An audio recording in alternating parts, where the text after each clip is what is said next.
नमस्कार, news take के Y factor में आपका स्वागत है। मैं हूं योगेश मिश्र। उड़ीसा में सत्ता का परिवर्तन हो गया और तकरीबन 25 साल से सत्ता पर काबिज नवीन पटनायक की सत्ता खत्म हो गई।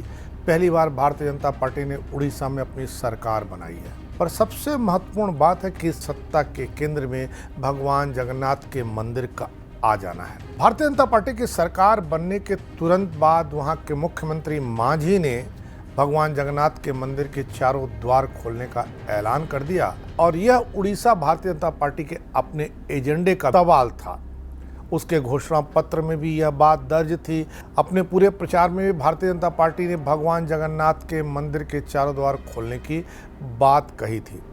ऐसे में जानना जरूरी हो जाता कि आखिर भगवान जगन्नाथ का मंदिर और उसके चारों द्वार का महत्व क्या है और क्या उड़ीसा की सियासत सिर्फ इस घोषणा पर बदली जा सकती है। अगर बदल दी गई तो राजनीति पर धार्मिक आस्था कितनी प्रभावी होती है, यह भी समझने की जरूरत है। नवीन पटनायक के नेतृत्व वाली पिछली बीजू जनता दल सरकार द्वारा 12वीं सदी के मंदिर के 4 द्वारों में से 3 प्रवेश द्वार बंद किए जाने के 4 साल बाद यह कदम उठाया गया है।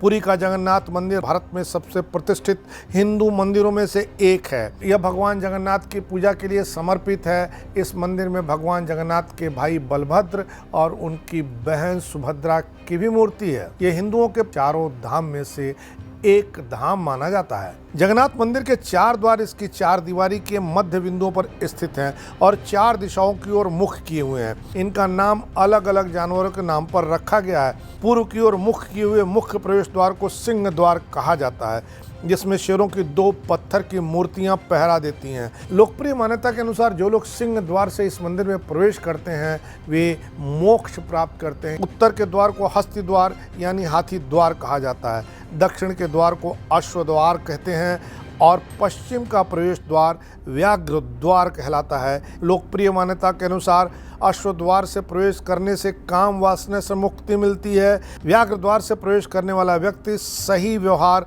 और सामाजिक व्यवस्था के अंतर्गत ब्रह्मांडीय नियम के तहत काम करता है। हस्त द्वार से जो लोग प्रवेश करते हैं यानी अकूत संपदा उनके हाथ लगती है। कोरोना महामारी के कारण 25 मार्च 2020 को लगे लॉकडाउन के बाद से जगन्नाथ मंदिर भक्तों के लिए बंद कर दिया गया था। इसे 9 महीने बाद 23 को खोला गया, लेकिन केवल मुख्य प्रवेश द्वार को ही चालू किया गया। नवीन पटनायक के नेतृत्व वाली राज्य सरकार ने द्वार बंद करने का कारण श्री मंदिर परिक्रमा परियोजना को बताया। यह परियोजना इस साल शुरू की गई है। इस परियोजना पर नवीन पटनायक सरकार ने 800 करोड़ रुपए खर्च करने का प्लान बनाया था। इस महत्वाकांक्षी परियोजना में मंदिर के चारों ओर 75 मीटर लंबे हेरिटेज कॉरिडोर का विकास शामिल है और इसका उद्देश्य भक्तों के लिए बेहतर सुविधाएं प्रदान करना था। लेकिन कॉरिडोर के उद्घाटन के बाद श्रद्धालुओं की संख्या बढ़ी और चारों द्वार खोलने की मांग हुई तो नवीन पटनायक ने इस मांग को अनसुनी कर दिया।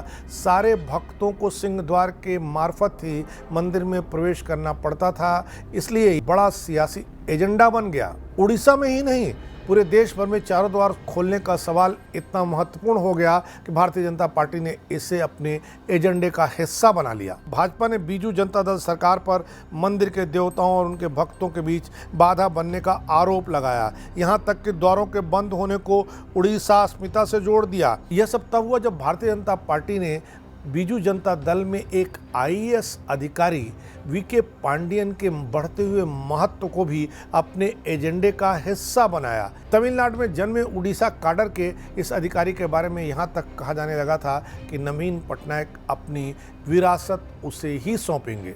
भारतीय जनता पार्टी ने जब उड़ीसा गौरव का सवाल उठाया तो पांडियन को सत्ता हस्तांतरण करने का सवाल उड़ीसा के लोगों को चुभने लगा। एक तरफ पांडियन के हाथ उड़ीसा की सियासत लगने का सवाल, दूसरी तरफ चारों द्वार खोलने का प्रश्न कि इन सवालों ने भारतीय जनता पार्टी की सरकार बना करके रख दिया। यही वजह है कि भारतीय जनता पार्टी ने सरकार बनते ही चारों द्वार खोलने का ऐलान किया। एक समय जब अयोध्या में राम मंदिर बनवाने के बाद भारतीय जनता पार्टी अयोध्या से चुनाव हार जाती हो और उड़ीसा में सिर्फ भगवान जगन्नाथ के मंदिर के द्वार खोलने के नाम पर सरकार बना लेती हो, तो यह कह पाना बहुत मुश्किल हो जाता है कि भारत की जनता आस्था और सियासत के बीच अंतर करना सीख गई है। इस बार इतना ही, अगली बार फिर मिलेंगे किसी नए सवाल पर नए ढंग से बात करने के लिए। तब तक के लिए नमस्कार।